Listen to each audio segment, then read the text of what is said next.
Բարև ձեզ, Ստեփան Գրիգորյան YouTube-յան ալիքի մասնակիցներ, ողջունում եմ ձեզ բոլորիդ, այսօր, սեպտեմբերի 26-ն է,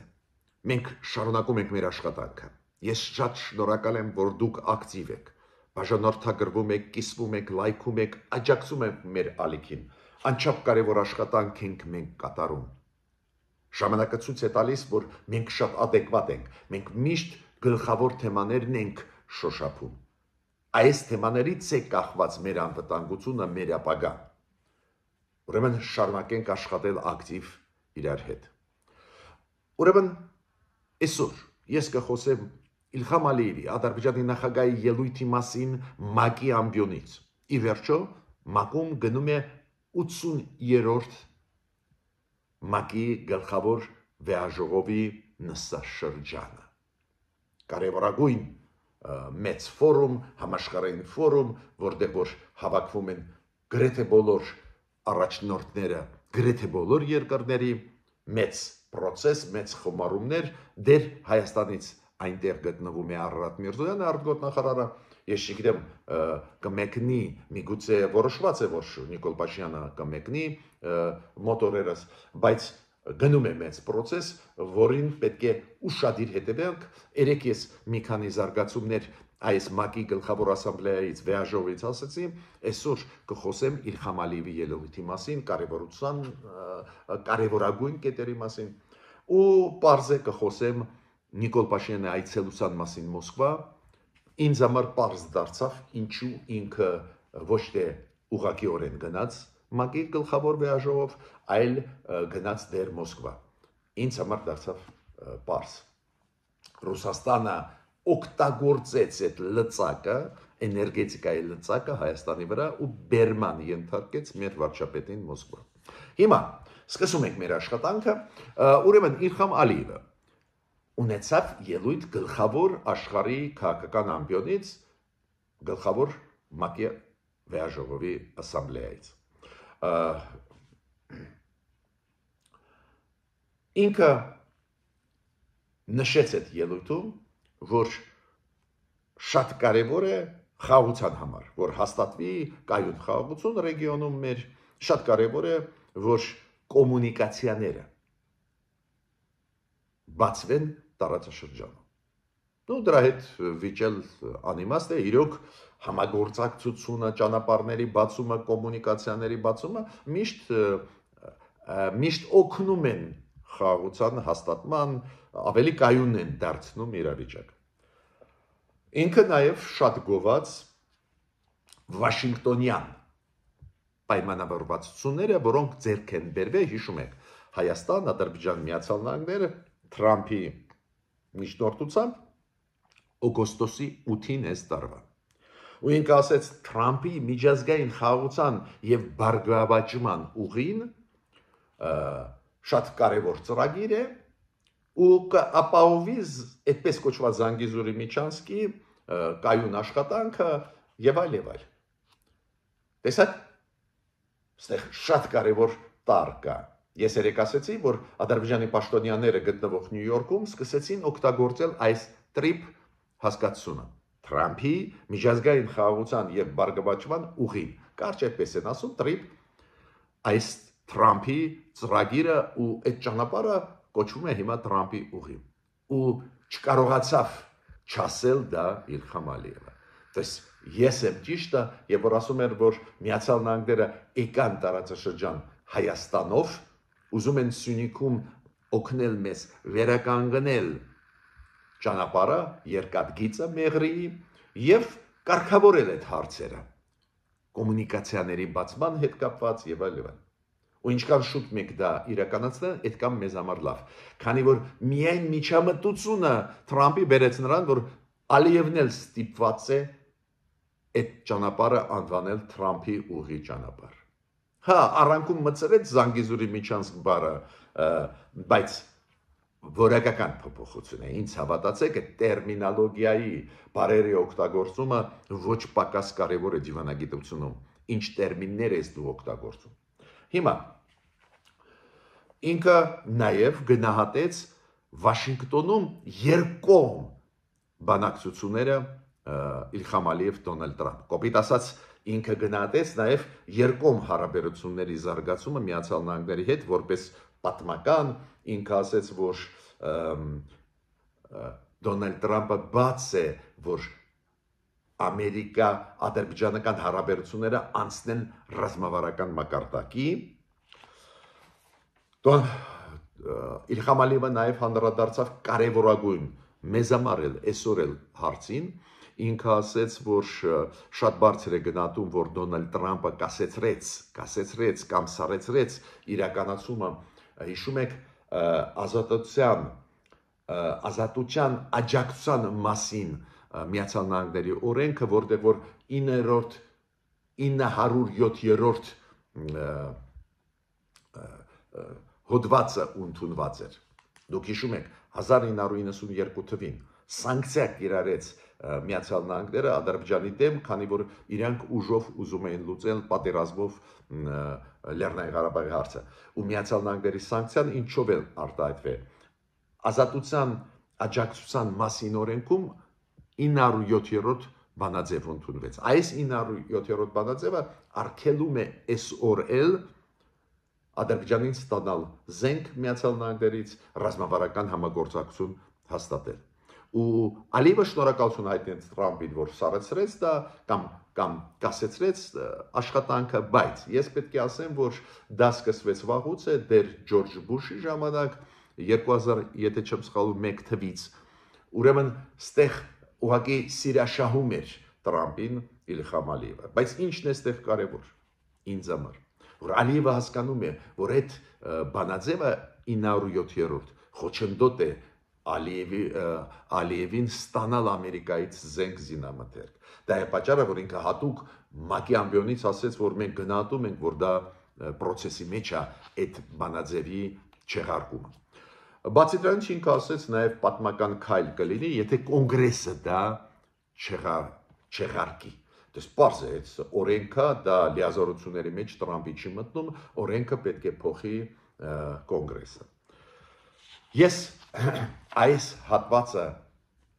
Իլխամ Ալիևի ելույթի շատ լուրջ եմ համարում, ինչու։ Իլխամ Ալիևը Վաշինգտոնյան պայմանավորվածության մեջ ստացավ իր ուզածը, մենք իմ կարծիքով ստացանք նաև մեր ուզածը, բայց Իլխամ Ալիևը ուզում է ինչքան կարելի է շուտ իրականացնել այն, ինչ կարող է ստանալ Ադրբեջանը։ Հիշում եք, ԵԱՀԿ-ի Մինսկի խումբը ծրվեց, Իլխամ Ալիևը շտապեց, որ այդ պայմանավորվածությունները ձեռք բերված լինեն, ու հիմա էլ չկա ԵԱՀԿ-ի Մինսկի խումբ։ Ինչքան էլ մենք չենք ասում էֆեկտիվ չէր աշխատում, Ալիևին պետք է մաքրել այս պատմությունը, որը կար վերջի 35 տարի, ու ստեղ ինքը հիմա շատ է շտապում, որ այդ սանկցիաները Միացյալ Նահանգների հետ կմարի 907-րդ բանաձևը դուրս գա խաղից ընդհանրապես։ Բացի դրանից, պարզ է Ալիևը իրան գոված, պարզ է Ալիևը ասեց, որ 5 սկզբունքներ ինքը առաջ տվեց, ու 2022 թվից օկտեմբերից սկսեցին բանակցություններ Հայաստանի հետ, 2025 ամռանը ֆիքսվեց ու նախաստորագրվեց Վաշինգտոնում։ Ինքը ասեց, այս process-ում գլխավոր Ադրբեջանն էլ պարզ է իրան գոված, իր դերը ստեղ շատ մեծարեց, մինչդեռ մենք լավ գիտենք, հիշում եք 2022 թվին օկտեմբերին, երբ որ Էմանուել Մակրոնը նախագահան եւ ղեկավարը նախագահան Եվրոմիության կազմակերպեցին հանդիպում Նիկոլ Փաշինյան, Ալիև ու դուք հիշում եք այն պահից սկսվեց այդ խաղաղության process-ը, ստիպեցին ուղղակի, բայց Ալիևը շատ է իրան վերագրում ու ասում է, չէ, ես գլխավորն եմ, լավ, հասկացանք, բայց այդ process-ը ինքը ասում է ի վերջո բերեց այսօրվա իրավիճակի, երբ որ սկսվեց խաղաղության process Հայաստանի հետ։ Բացի դրանից ինքը ասեց, որ մենք ենթարկեցինք կապիտուլյացիայի Հայաստանին, մենք հաղթեցինք պատերազմում ու վերականգնեցինք տարածքային ամբողջականությունը։ Ավելի ինքը ասեց, որ 30 տարվա օկուպացիան ավարտվեց։ Այստեղ ես մեկ բան ուզում եմ ասել։ Տեսակ, մի կողմից Ալիևը ընդունում է, որ կոնգրեսը ընդունեց օրենք սանկցիաներ Ադրբեջանի դեմ 1992 թվին, քանի որ ագրեսորը Ադրբեջանն էր, Ստեղ էլ ասում է չէ, Հայաստանը օկուպացրել է մեր տարածքները, դա է պատճառը, որ ես կոչ եմ անում մեր պաշտոնյաներին շատ զգուշ լինել իրենց հայտարարությունների մեջ։ Օրինակ Նիկոլ Փաշինյանը մի քանի օր առաջ ասեց, որ ինչ գործ ունի մեր զինվորը, ասենք Ադրբեջանում, ինչ գործ ուներ։ Դա ուժեղացնում է Ադրբեջանի նարատիվները, որ իբր մենք ենք սկսել պատերազմները։ Միջդեռ 2020 թվին Ադրբեջանը ինքը ասում է, մենք սկսեցինք պատերազմ, կռեցինք ու վերականգնեցինք տարածքային ամբողջականությունը։ 1992 թվին Ամերիկան սանկցիա կիրառեց, Եվրոպան սանկցիա կիրառեց Ադրբեջանի դեմ, ուրեմն այն ժամանակ էլ իրանք են սկսել պատերազմ, ուրեմն օկուպանտը մենք չենք։ Հատուկ դա ուզում եմ ասել, քանի որ գիտեք, այս իրավիճակում Ադրբեջանը այնուամենայնիվ ուզում է ել ավելի բան ստանալ։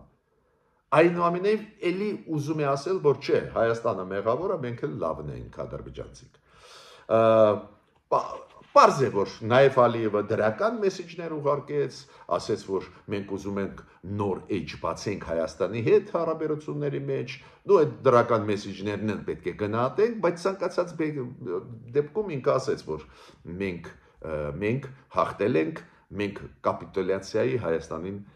ենթարկել ենք։ Ուրեմն այդ ելույթը ցույց է տալիս, որ ինձ համար ցույց է տալիս, որ Ադրբեջանը ամեն ինչ անում է ցույց տալու համար, որ ինքն էր նախաձեռնողը այդ խաղաղության process-ի։ Միջդեռ այդպես չի, մենք բոլորս հիշում ենք Նիկոլ Փաշինյանի ցանկությունը բանակցել, Նիկոլ Փաշինյանի նախաձեռնությունները, որոնց շրջանակներում հետո եղել են, հիշում եք, Էմիրատներում, Ալիև Նիկոլ Փաշինյան հանդիպում, Ստամբուլում, Էրդողան Նիկոլ Փաշինյան հանդիպում։ Նիկոլ Փաշինյանի նախաձեռնությամբ դա եղել է, այդ բոլորը գիտեն, ավելին մեր կառավարությունը գնաց 2-3 լուրջ զիջումների, որ Ադրբեջանը համաձայնվի բանակցել, դու գիտեք, Մինսկի խմբից հրաժարվելը, հետո մեր գործերը միջազգային դատարաններից հետ կանչելը, իմիջիայլս այդ երկու կետը ես այդ կամ էլ համաձայն չեմ, բայց ուզում եմ ասել, որ մեր կառավարությունը այդ զիջումների գնում էր միայն թե խաղաղության process գնա, ուրեմն ստեղ մի քիչ շատ է իրան վերագրում Իլհամ Ալիևը, ստեղ նաև Նիկոլ Փաշինյանի դերը բավական երևացող է ու պարզ է Միացյալ Նահանգների եւ Եվրոմիության շատ ջանքեր գործադրեցին, շատ հանդիպումներ կազմակերպեցին եւ Եվրոմիությունը եւ Մակրոն նախագահան Ֆրանսիայի դուք հիշում եք, ուրեմն շատ ինքը իրան վերագրեց, բայց միտքս ինչու՞մ է։ Ադրբեջանը ինչ է անում։ Շատ արագ իրականացնում է Վաշինգտոնյան պայմանավորվածությունների արդյունքները այն մասով, որը իրանց է ձեռնտու։ Ու ինձ համար շատ մտահոգիչ է, որ մենք իմ կարծիքով դանդաղաշարժ ենք։ Հույսով եմ, որ աշխատանք գնում է, ինչ որ պատվիրակություններ ամերիկյան եկան, դու գիտեք, մեր շահը Վաշինգտոնյան պայմանավորվածություններում որտեղ է ֆիքսված։ Նրանում, որ Միացյալ Նահանգները ուզում են ստեղծել մեզ հետ միասին ընկերություն, որը կկարգավորի, կվերականգնի առաջինը Մեղրիի ճանապարհը, կվերականգնի ու կօգնի մեզ կարգավորել այս process-ը ապաշրջափակման։ Այդ անչափ կարևոր է։ Դոնալդ Տրամփը ուղիղ մտավ տարածաշրջան, մինչև հիմա Թուրքիան դժգոհ է դրանից։ Ոչ թե Թուրքիայով մտավ, այլ ուղղակի մտավ։ Ուրեմն ինչքան արագ այդ ծրագրերը իրականացնենք ու մյուս ծրագիրը, օրինակ 3 մենք հուշագիր ստորագրեցինք մեմորանդումներ Ամերիկայի հետ Վաշինգտոնում օգոստոսի 8-ին, երկկողմ Ամերիկա Հայաստան։ Ու ստեղ է, որ ատոմակայանը պետք է որոշում ընդունենք, որ ամերիկյանը կառուցում ենք, ու շատ արագ է պետք է արվի։ Ուրեմն շարունակում եմ մեր այսօրվա հանդիպումը, ուզում եմ մի քանի խոսք ասել նաև Դոնալդ Տրամփ նախագահ Թուրքիայի Էրդողան հանդիպման մասին պաշտոնական այցելություն էր, Սպիտակ տանը Դոնալդ Տրամփը ընդունեց Էրդողանին, կոմպլիմենտներ շատ ասեց, որ Էրդողանը հարգված մարդ է Եվրոպայում, ամբողջ աշխարհում, ասեց, որ ինքը ստեղծեց շատ հզոր բանակ, ու այդ խոսքերը ասեց Դոնալդ Տրամփը շատ դրական, որ ստեղծի մթնոլորտ, բայց այնուամենայնիվ Դոնալդ Տրամփը դրեց խիստ հարց, որ Թուրքիան չպետք է առնի Ռուսաստանի գազը եւ նավթը, քանի որ այդ գազը, նավթը տալիս են ռեսուրս Ռուսաստանի, շարունակել պատերազմ Ուկրաինայի հետ։ Չգիտեմ, ինչ արձագանք կստանա դա Թուրքիայի կողմից, բայց այդ ասեց Տրամպը։ Բացի դրանից իրանք հուշագիր ստորագրեցին, որ միջուկային էներգիայի խաղաղ օգտագործման հետ կապված հուշագիր ստորագրեցին, որ աշխատանք տանեն։ Հիմա թարգմանում են նորմալ լեզվի, դա նշանակում է, որ ամերիկյան համակարգի ատոմակայաններ կկառուցվեն Թուրքիայում։ Այստեղ է, որ ես ասում եմ, որ մենք պետք է շտապենք, Ամերիկան պատրաստ է, մեր հուշագիրը, որ մենք ստորագրեցինք Ամերիկայի հետ էներգետիկայի ոլորտի վերաբերող, հիշում եք, այնտեղ 3 հուշագիր մենք ստորագրեցինք, այն մեկը էներգետիկային վերաբերում է, այնտեղ գրված է, որ պլանավորվում է կառուցել ամերիկյան ատոմակայան Հայաստանում, այդ մոդուլային։ Ուրեմն արագ մի քիչ շարժվենք։ Տեսակ Թուրքիան էլ ստորագրեց այդ ոլորտում շատ կարևոր փաստաթղթեր։ Հիմա անցնում եմ կարևորագույն այսօրվա հարցին, Մոսկվա գնալը Նիկոլ Փաշինյանի։ Պուտինը ելույթ ունեցավ, գիտեք, այդ ընդունված է, շնորհակալություն, որ եկաք մասնակցում եք այդ վեհաժողովին, մի կոնֆերանս կազմակերպեց Ռուսաստանը կապված համաշխարհային ատոմային շաբաթվա հետ։ Ու այնտեղ նույնիսկ գնաց ՄԱԳԱՏԵ-ի ղեկավարը, այդ միջազգային ատոմային էներգետիկայի գործակալության ղեկավարը, պարոն Գրոսին, Պուտինը շատ ղեկավարներ հրավիրեց, բայց ինչքան հասկացա, մենակ 3 պետության ղեկավար կային։ Ինքը Պուտինը Ռուսաստանն էր ներկայացնում, Լուկաշենկոն Բելարուսը ու Նիկոլ Փաշինյանը Հայաստանը։ Բայց այդ կոնֆերանսը էր նվիրված։ Ու ես երկար ուզում եի հասկանալ, ինչի չգնաց Նիկոլ Փաշինյանը, դեռ չգնաց ՄԱԿ-ի գլխավոր ասամբլեայի նիստին, երբ որ ամբողջ աշխարհը հիմա այնտեղ է, այս շաբաթը շատ կարևոր շաբաթ է, գլխավոր նիստերը, գլխավոր ելույթները ղեկավարների, պետությունների հիմա են ելույթ ունենում, ինչու այնտեղ չգնաց, գնաց Մոսկվա, ես ելույթներից հասկացա։ Ելույթ ունեցավ նաև այդ կոնֆերանսում նաև պարզա Ռոսատոմի ղեկավարը Ռուսաստանի, ում հետ Հայաստանը աշխատում է ուժեղացնելու անվտանգությունը այդ ատոմակայանի Հայաստանի, պարզ է այնտեղ շոշափեց նաև մեր ատոմակայանի հարցը այդ ելույթում։ Այդ ելույթներից ես հասկացա մեկ բան, որ Ռուսաստանը դանդաղեցրեց այդ աշխատանքները, որ մենք հետաձգենք, երկարաձգենք մեր ատոմակայանի աշխատանքը մինչև 2036 թիվ ու կոպիտ ասած Փաշինյանը ուրիշ տարբերակ չուներ, պետք է գնար Մոսկվա, իմիջիալոց իր ելույթում Պուտինը նշեց, Ռուսաստանի նախագահն նշեց, որ հա պարզա դուք պետք է գայք այդ միջոցառմանը, եթե 30%-ը ձեր էլեկտրականության տալիս է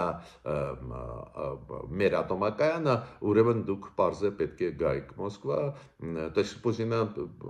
այդ ակնարկը արեց, որ մենք հասկանում ենք, չի դուք եկաք։ Ես ձեզ ասեմ, որ նախկինում մեր ատոմակայանը տալիս էր 40% էլեկտրաէներգիայի, անհրաժեշտ Հայաստանին իջավ 30%-ի, քանի որ Հայաստանում շատ բուռն զարգանում է այլընտրանքային էներգետիկան ու առաջի հերթին արևային էներգետիկան, որը հիմա 10%-ից ավել տալիս է էլեկտրոէներգիա Հայաստանում, դա է պատճառը, որ իջավ, բայց 30%-ը շատ մեծ թիվ է, պարզ է, ու Պուտինը դա նշեց։ Ես պետք է ասեմ, որ Պուտինը նաև նշեց, որ մեր առևտուրը մոտավորապես 11 միլիարդ դոլարի են հասնում, շատ մեծ է։ Նիկոլ Փաշինյանը պարզ է շնորհակալություն հայտնեց, որ իրան հրավիրեցին, ռեալ բերմանի ենթարկեցին, այդ իմ կարծիքն է, բայց Նիկոլ Փաշինյանը ասեց, որ բարձր է գնահատում այդ համագործակցությունը Ռոսատոմի հետ ու ատոմակայանի մեր վերանորոգման, ավելի ճիշտ աշխատանքներ, որոնք կապահովեն աշխատանք մեր ատոմակայանի մինչև 2036 թիվ, այդ ամեն ինչը ասեց Նիկոլ Փաշինյանը, առևտրի հետ կապված ասեց, որ կա տենդենս առևտրի անկման փոքրանում են թվերը մեր առևտրի Ռուսաստանի հետ, ինք ասել դա գլոբալ զարգացումների հետ է կապված Նիկոլ Փաշինյանը նաև ասեց, որ Հայաստանը հիմա ուսումնասիրում է փոքր մոդուլային ատոմակայանի հետ կապված հարցերը, Լուկաշենկոն արձագանքեց, այնք ասեց, եթե մեզ խնդրեք, մենք ձեր մոտ կկառուցենք Ռուսաստանի հետ ատոմակայան։ Ես տեղ պետք է ասեմ, որ առաջարկում են մեր կառավարությանը իրոք սովորել արագ որոշումներ ընդունել։ Ինչքան ենք ձգձգում ատոմակայան, որը պետք է կառուցենք, որոշում ընդունենք, գնացեք առաջ։ Ռուսաստանի ատոմակայանը կառուցելը սխալ եմ համարում, քանի որ այտենց էլ կախվածությունը շատ մեծ է էներգետիկայի ոլորտում Ռուսաստանից, էլ ավելի մեծ կախվածությունը ուղղակի անկախությունը կկորցնենք, նույնիսկ առանց պատերազմների կամ ուժային քայլերի մեր դեմ, ու իրոք այդ պրոբլեմը կա իրականացումը ծրագրերի։ Շատ ու շատ ծրագրեր, որոնք հիմա առաջ է տանում կառավարությունը շատ լավն են, Վաշինգտոնյան պայմանավորվածությունները ուղղակի փայլուն են, բայց իրականացումն է պետք։ Եթե դու չես իրականացնում այդ ծրագրերը, եթե դու ատոմային